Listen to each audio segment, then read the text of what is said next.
Hello, I'm Frankie Vitella. Welcome to our next episode. We're going to be making marinara sauce or marinara sauce. Simple ingredients, a staple for many dishes that we're going to be doing in the future. This is your base for a lot of different things.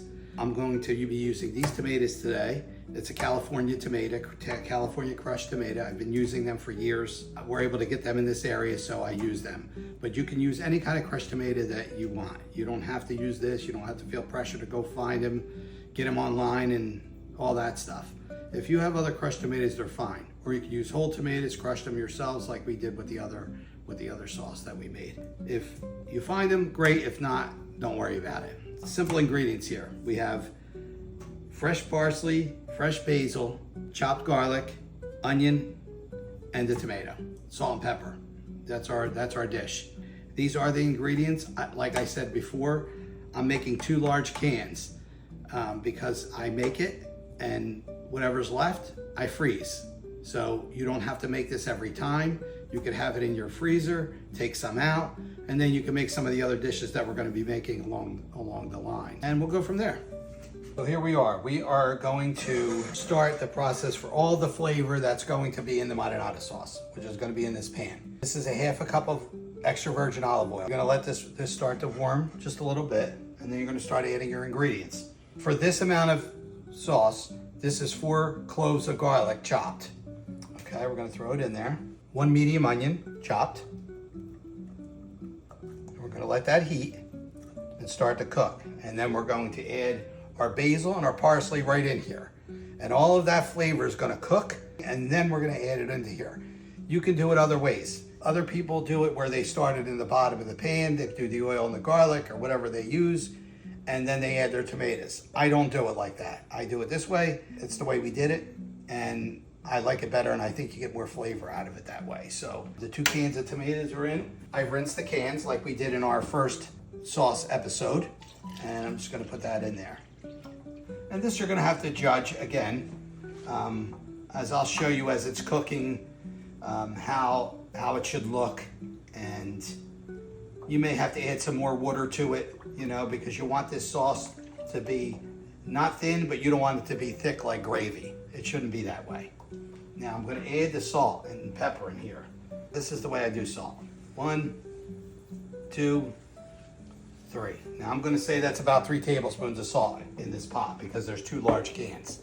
Again, my opinion, you need salt. Salt flavors. Don't over salt, but don't under salt. That's the key to food, I think. So get that all in there. And I do put a little bit of sugar, maybe a teaspoon. And that's it, really. Now we're going to put some black pepper in there. Again, I'm a little heavy-handed with black pepper, so that's the way we like it here. You don't have to put that much. That's what I do. I go all the way around, and that's it, really.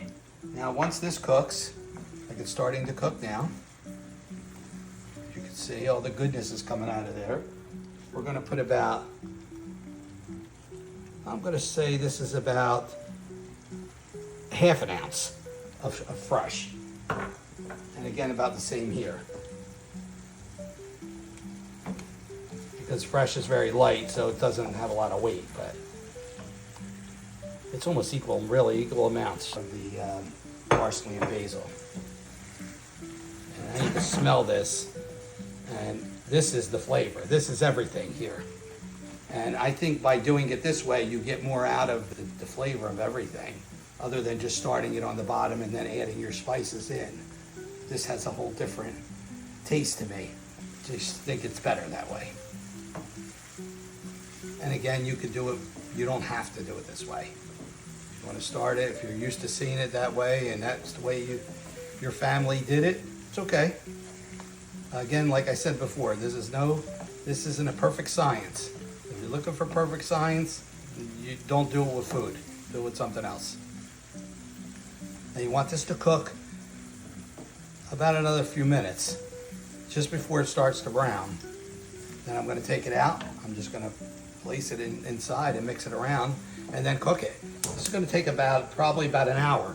That's all it's really going to take, because you don't need it to cook it like you do the gravy. where the bones have to cook and the meat has to cook. It's not like that. I'm gonna say about an hour. This is a large pot. It might take a little bit longer than that. I'll let you know when I show you the finished product, what it actually took. But you'll see the consistency. So this way you'll know, depending on what size tomato cans that you use or how much the amount you use. But I highly recommend making extra with these two sauces because you can use them during the winter time or the summertime where you don't have a lot of time to do things. You can pull it out and it comes, believe me, it's the same. When you take it out of the freezer, thaw it properly, you're gonna get this pretty much the same product you're getting today. I do recommend that. Again, it's a half a cup of oil in here. Don't be afraid to oil it. You can always skim oil off the top. The oil flavors. And then, you know, if there's too much on there, I'll show you and I'll skim it, but there probably won't be with these two cans. How's that smell, Saji? Really good. Yeah. It does make the whole house smell wonderful. Yeah, we had some people asking about, you know, a sauce without meat and, you know, different things like that. So here it is. And again, we're going to be doing things down the road. We're going to be making like a shrimp fried diavolo dish and a seafood fried diavolo, that type of stuff.